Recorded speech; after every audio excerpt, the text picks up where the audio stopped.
Hey guys, welcome back to week 11 of the Chewelah Premier Fantasy Draft League. I'm your host, Someplace Warrior, and with me, as always, Cypress and Jacob Sue.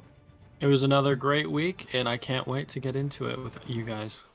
Great to be back with you guys and talking more Fantasy Premier League. It's been a great week with a lot of high scoring all around. Can't wait to talk about it with you guys. We had a lot of transactions in the league this week, starting with a team trade between Huckleberry Hotspur and FC Varka proposed by the Serbian club, although I'm not really sure what he was thinking here. He gave the injured Allison back to Huckleberry Hotspur in exchange for Brighton Steel. His highest point scorer, Bournemouth's Evan Nielsen, also goes to the defending champions in exchange for Leicester's Edouard. He also exchanges Man City player Savinho for Kovacic. I'm not really sure what the strategy was here, but the trade does seem to come out heavily in Hotspur's favor.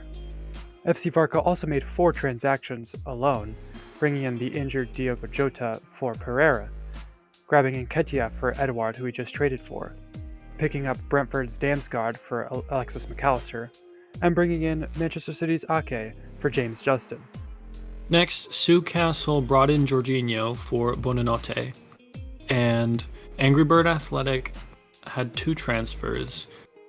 He received Fabianski and Travers for Areola and Kepo respectively. For AFC Sunblaze, brings Harry Wilson in for Mario Lemina, and Nottingham Forest's Morgan Gibbs White for Neto.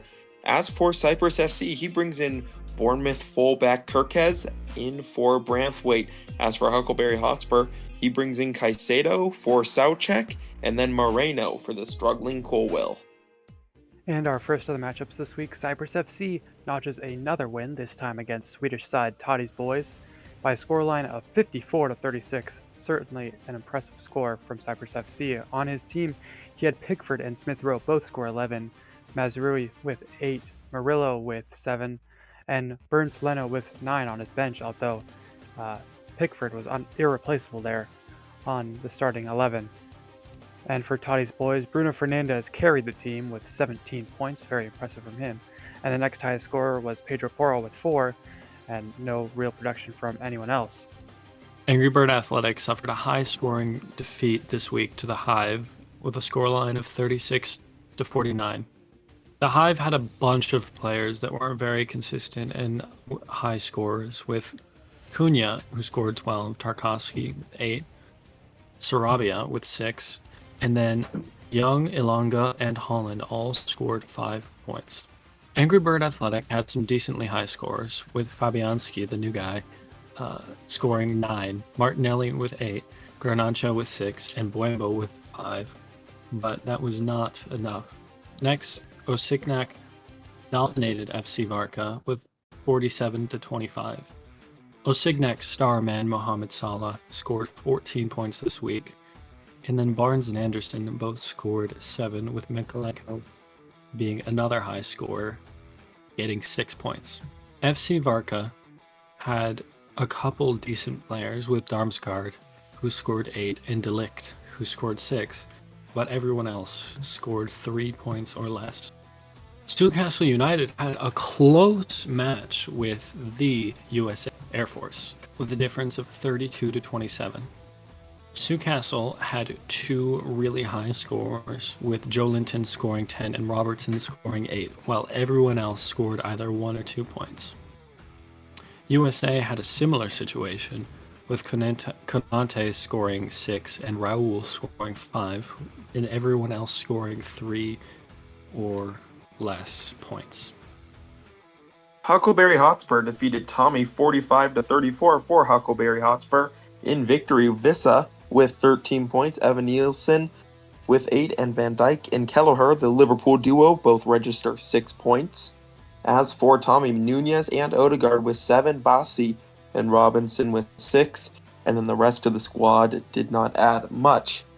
Average fell short to AFC Sunblaze, with AFC Sunblaze getting 11 points from Delap, and then Wilson, 8, Nuri, and Jose Sa all registered 6. Mountain Villa destroyed Real Shmuel, and Shmuel still looking for their first win of the season, with Shmuel only getting really points from Enzo, who had 4 and 5 players came up with a whopping 0 points. As for Mountain Villa, Isak with 11, Onana with 9, and then no real production from anyone else, but it was enough to beat Real Shmuel. And now that our weekday matches have concluded, let's move on to our team of the week.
And our Chewelah Premier Player of the Week, Toddy's Boys, is Bruno Fernandes. In the top spot, we still have AFC Sunblaze, with both Huckleberry Hotspur and Cyprus FC vying to overtake, with Mountain Villa, the Hive, and Newcastle United all three chasing a higher finish. Mid-table stays mostly the same. Toddy's Boys drops quite a bit, down to 7th, and Osignac jumps a few places up to 8th. At the bottom, we still have FC Varka and Tommy with 9 points each. Average still only has 2 victories, and Real Shmuel still has no points whatsoever. And that was this week's Chewelah Premier League. Thanks for tuning in, and I can't wait to be back next week with my 2 fellow co-hosts. Always a pleasure talking Fantasy Premier League with you guys. I'm very happy to say that Newcastle United is now in the top half of the table. We're going to continue to keep climbing, and hopefully in a few weeks after the international break, we'll be able to talk about another Newcastle United win and more about this thrilling league season. See you next time. And thank you guys so much for helping, and thank you for watching as we move into our third international break here. After 11 weeks in the Premier League, it has been an exciting season for sure. And although I stay top of the table, I am getting a little bit nervous about my position there, but we will see what happens in the coming future. Again, thank you guys so much for watching, subscribe, and see ya!